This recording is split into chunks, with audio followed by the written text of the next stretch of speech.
China was conquered by the Mongols. The country later endured a Japanese invasion and a civil war. And yet today, China is once again a unified state with one of the strongest central governments in the world. So why did China keep coming back together after so many periods of division and conquest? And why, in the 20th century, did the old cycle of dynasties finally end with an entirely different political system? To understand that, we have to go back to a time when there was no single Chinese empire at all. More than 3,000 years ago, the Shang ruled parts of northern China. They left behind the earliest large body of Chinese writing that historians can reliably read today. The Shang were replaced by the Zhou, who introduced an idea that would shape Chinese politics for centuries: the mandate of heaven.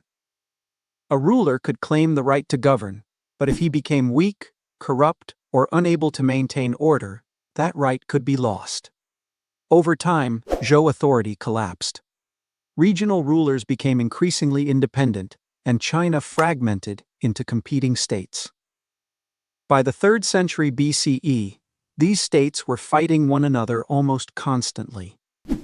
One of them, Qin, gradually defeated the rest. In 221 BCE, the king of Qin declared himself Qin Shi Huang, the first emperor. His victory was not simply a military conquest. Qin rulers divided the empire into administrative regions controlled by officials appointed from the center. They standardized weights and measures, currency, and forms of writing. For the first time, a large part of China was being governed according to a single, centralized system. The Qin dynasty itself lasted only about 15 years. Its taxes, forced labor, and harsh laws created enormous resentment, and rebellion spread soon after the first emperor died. But the most important part of Qin rule survived. China did not simply return to a collection of independent kingdoms. After another civil war, the Han dynasty took power and kept much of the centralized structure Qin had created. The Han ruled for roughly 4 centuries. They expanded the bureaucracy, made Confucian ideas increasingly important to government, and extended Chinese power westward. Trade routes linked China with Central Asia, and, indirectly, with lands much farther west. These networks later became known collectively as the Silk Road. The Han became so important to later Chinese identity that the largest ethnic group in China today still calls itself Han. But even this powerful empire eventually broke apart. After the Han collapsed in the early 3rd century, China spent more than 300 years divided for much of the time between rival states and dynasties. This period is important because it shows that a unified China was not automatic. A central government could disappear for generations. Yet, the idea of political reunification remained powerful. In 589, the Sui dynasty reunited much of the country. The Sui did not last long, but they strengthened something that made future unity easier to maintain: infrastructure. The Grand Canal connected the agricultural wealth of southern China with the political centers of the north.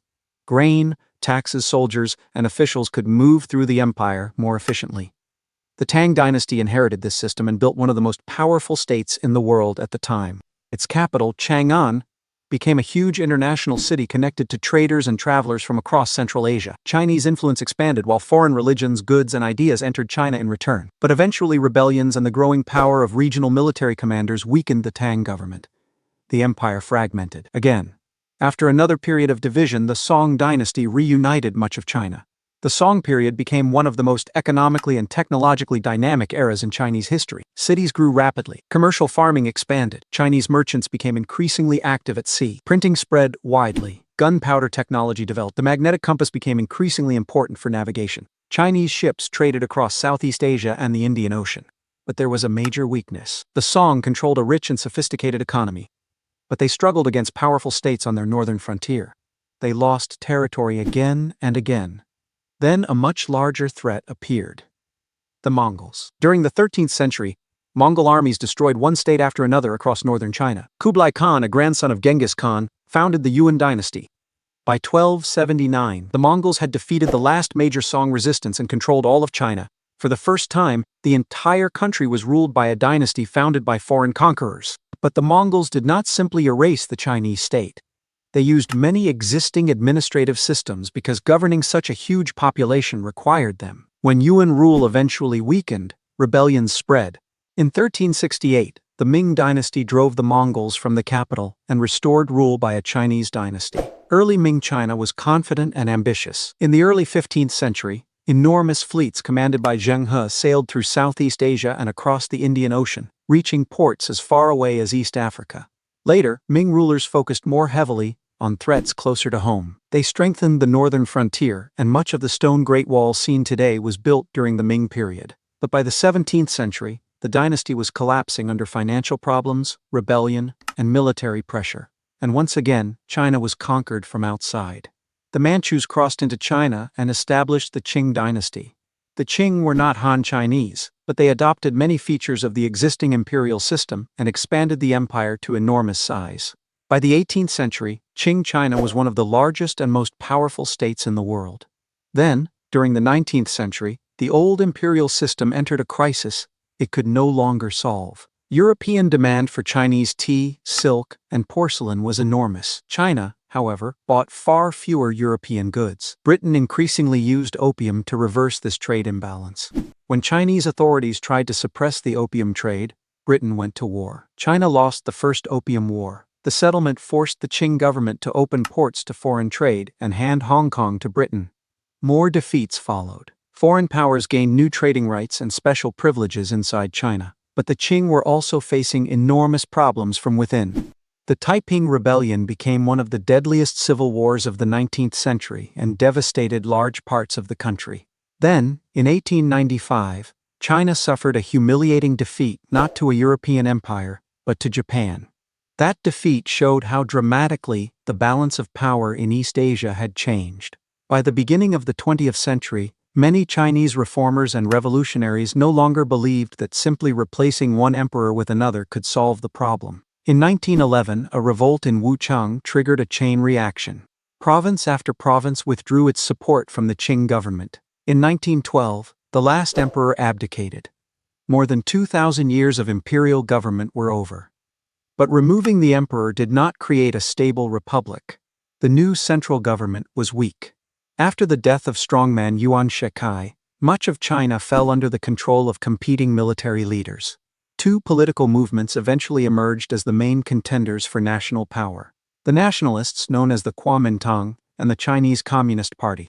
At first they cooperated. Then they turned against each other. China entered another civil war, but in 1937, a much larger conflict interrupted it. Japan launched a full-scale invasion of China. The nationalists and communists both fought the Japanese, although their rivalry never truly disappeared. The war devastated China and killed millions. When Japan surrendered in 1945, the Civil War resumed. This time, the communists gained the advantage. In 1949, communist forces controlled most of mainland China.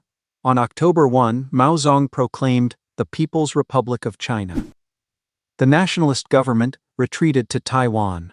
China had once again emerged from civil war under a powerful central government, but this time, there was no new emperor and no new dynasty. The Communist Party claimed power in the name of revolution, not the mandate of heaven. Under Mao, the new government transformed land ownership, industry, and society. But some of its most radical campaigns produced disastrous consequences. The Great Leap Forward attempted to accelerate industrialization and agricultural collectivization at extraordinary speed. Instead, economic disruption combined with policy failures and other pressures to produce a catastrophic famine. A few years later, Mao launched the Cultural Revolution. Political campaigns targeted officials, teachers, intellectuals, and people associated with the old culture. Schools and institutions were disrupted, and violence spread across the country. When Mao died in 1976, China was politically unified, but economically poor and deeply damaged by years of upheaval.